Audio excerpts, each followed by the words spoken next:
Joseph BHAMBRA here for PSB Sports at the Park Plaza here today in London. I'm very happy to be joined by the promoter of Joseph Parker. We have David Higgins with us from Duco Events. How are you, David? Good, pleased to be with you. As always, sounds good. Firstly, how was the flight, and is the jet lag still there? It's a long flight, and you know I don't really sleep that well on flights. So, but day one here, I stayed awake and went to the gym. And last night I had an okay sleep, so it's getting better by the day. Sounds good. Good to hear. And obviously, you know, it's now fight week officially. It's been a short camp as usually for Joseph. Usually it's about an 8 to 10 week camp, but he's had around a 4 to 6 week camp, I think, this time round, as I spoke with Kevin on Friday. So I mean, from your end, how's the whole promotion going up to this point, and how's Joe looking now? It's going wonderful. I mean, it's sold out the O2 Arena. I think that the public are excited that it could be one of the best heavyweight fights of the year because of the styles involved. They know that the winner will be pole position for a world title shot, and Joseph's had a great camp. He's in the best shape of his life. Absolutely. And also, Dave, if you don't mind, the deal, the fight actually came around out of nowhere pretty much. I mean, no one really expected Whyte to fight Parker. I mean, a lot of people thought Whyte was going to chase the Wilder fight, and you know, Joseph was going to be maybe fighting back in New Zealand again. So, I mean, how did the fight actually come about? Because no one expected it. Well, we had some options on the table that we didn't feel that comfortable about. Excuse me, we were running out of time, and we were going into a deal we didn't feel quite right about. So I reached out to Eddie Hearn and we talked. I said, what do you have in Europe? And he explained that most of the options are tied up. Then we talked about Dillian. And I said to Eddie, do you think Parker-Whyte will be pay-per-view worthy, a big show? And he sort of agreed. We had a meeting of minds. And then we quickly discussed what it would take for that fight to happen in Dillian vacating the IBF opportunity and Parker agreeing, and we agreed to give it a shot. And we created, I think, a good outcome for Dillian Whyte and for Joseph Parker. They'll both do well commercially, and the winner will be probably the third biggest heavyweight after Joshua and Wilder. Definitely. And I know I was listening to your response there, and I know you said that you had some deals on the table which you didn't quite feel right about. Are you able to explain what those fights were deals were? We're negotiating a US option with Top Rank to fight Jennings. It didn't feel quite right. It sort of had a hometown feel, and the terms changed a little along. Not to say, I mean, if this hadn't come along, it might have been the right opportunity, but our team didn't feel quite right about it. And so we're pleased that we're able to quickly execute a deal with Eddie Hearn and Matchroom and Dillian Whyte and create, I think, what's a very exciting event with a great undercard as well. Yeah, absolutely. I mean, you know, I think even when I was with Kevin the other day in the interview, he said that, you know, it was all done. Even Joseph said the whole deal was done pretty swiftly. I mean, in like a day or two, pretty much. It was done pretty fast. I mean, is that a testament to how well you work with Matchroom and the relationship with Duco, or would you say it's because it was sort of the right opportunity at the right time after the Joshua fight? All of the above. I think Eddie and I first talked on a Friday night, and we had a done deal on Sunday night. So it's 48 hours. It's a testament to we got a feel for each organisation on the Joshua Parker fight, worked well together, and then you go with instinct, and there was enough trust there for Joseph and I to board a flight to announce this based on a handshake with Eddie Hearn Matchroom. Oh, fair enough. And when you got to the UK and landed here for the contract signing, was everything pretty much the same as what you discussed when you were in New Zealand? Yes, like the Matchroom are quite straightforward. They pop a bit of flack unfairly so. I don't think Eddie Hearn's ego-driven for several reasons. One, he probably, you know, or money-driven. One, he probably doesn't need the money. Two, you know, he'll put our logo on stuff without us asking, and he's not worried about where it sits in relation to Matchroom. I think that they're driven, and Eddie's driven by what they can achieve in the sport, winning world titles, growing the sport internationally, and seeing what they can create and achieve. And some people misunderstand that because Eddie's in the media a lot, and some people think he's a bit twatish, which I can't argue with. But no, I think their heart's in the right place and they're doing a good job for boxing. Yeah, I mean, it's actually nice to hear that, because I mean, I don't know if I can explain it the right way, but there's always, you know, politics involved in boxing, etc. And to hear, you know, two promoters internationally is this. I mean, you're on the other side of the world. Yeah. Eddie's here in Europe, in London, basically. So, I mean, from your point of view, being in the sport for as long as you have, how nice is that for you to be able to sort of pick up the phone with a colleague from the other side of the world and make a deal when in this day and age? It's wonderful. There are a lot of crooked people in boxing. There are a lot of crooked people on Wall Street. In any business, you've got to use your judgment, but it's good for boxing that two promoters on other sides of the world can make an 8-figure deal in 48 hours and deliver on that deal. It means there are a lot of good people in the sport as well. Definitely, absolutely. And you know, in terms of this fight itself with Dillian, obviously I know I saw the press release from Duco that there's going to be the international heavyweight titles on the line, which obviously put, you know, the winner even more highly ranked than what they actually are. So what is the importance of this fight, Dave, in terms of world heavyweight boxing? Well, I think it helps to shuffle the pack in terms of that line to the title, and the winner will be ranked #1 and probably more than one sanctioning body, and therefore be front runner for rematch against Joshua. I mean, if Joshua beats Povetkin and Wilder doesn't pull his head in and make the deal, the winner of White Parker's a sitter to fight Joshua at Wembley on April 14.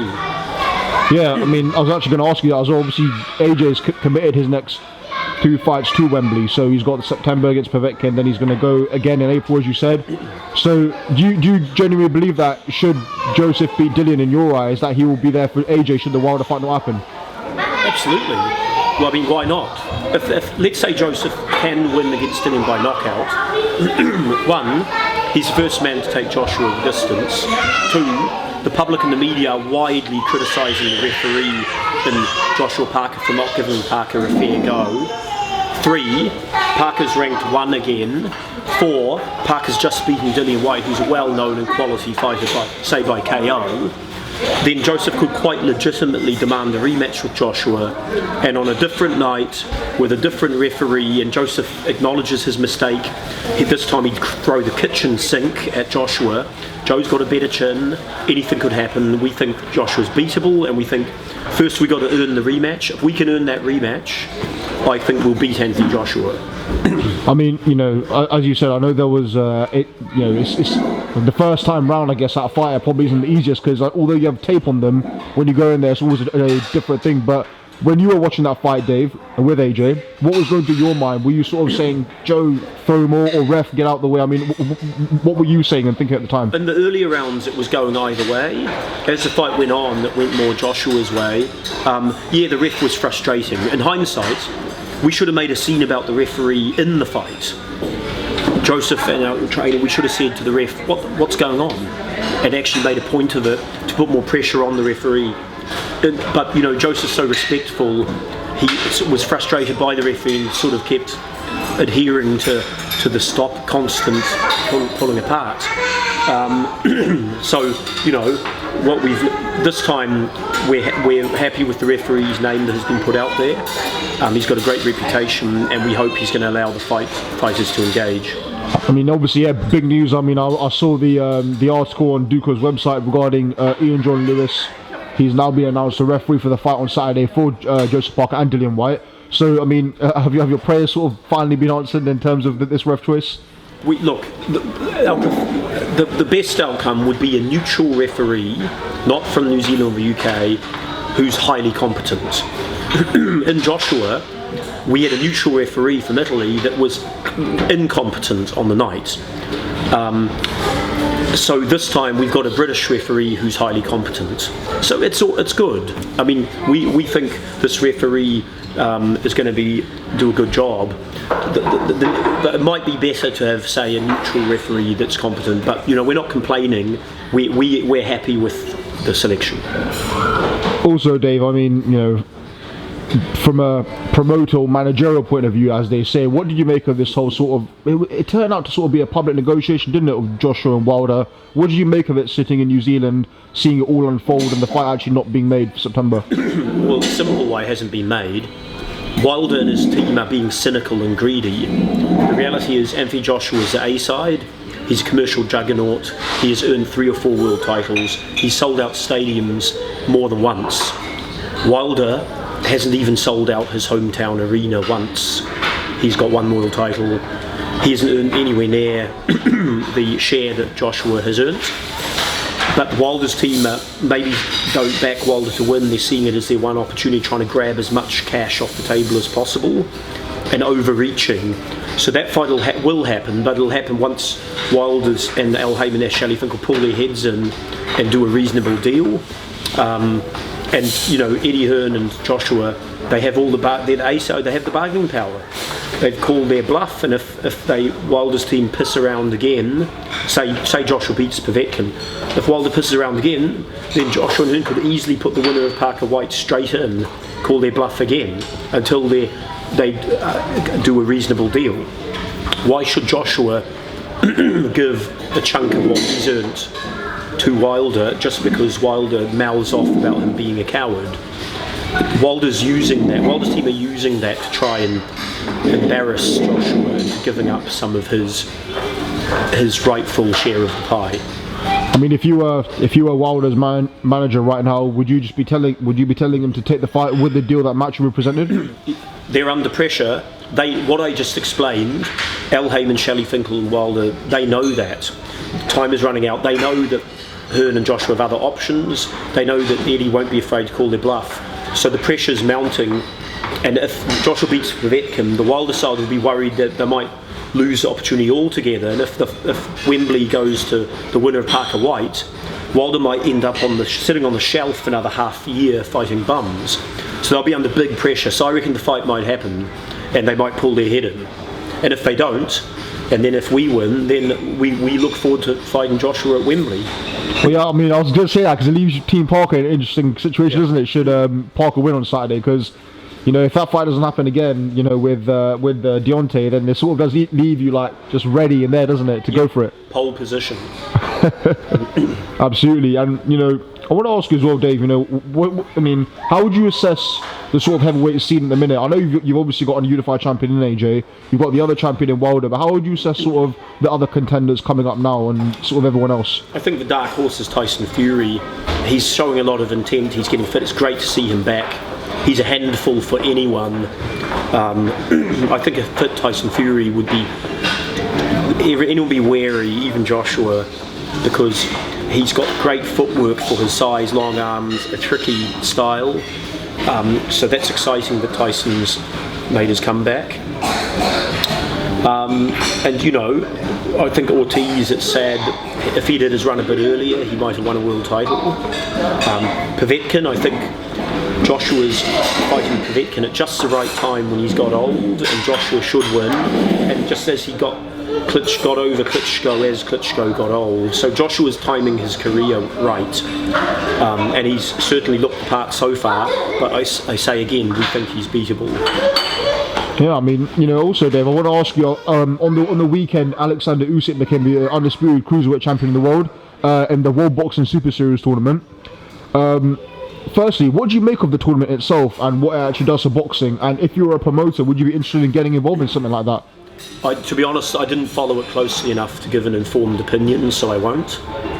Fair enough, Dave.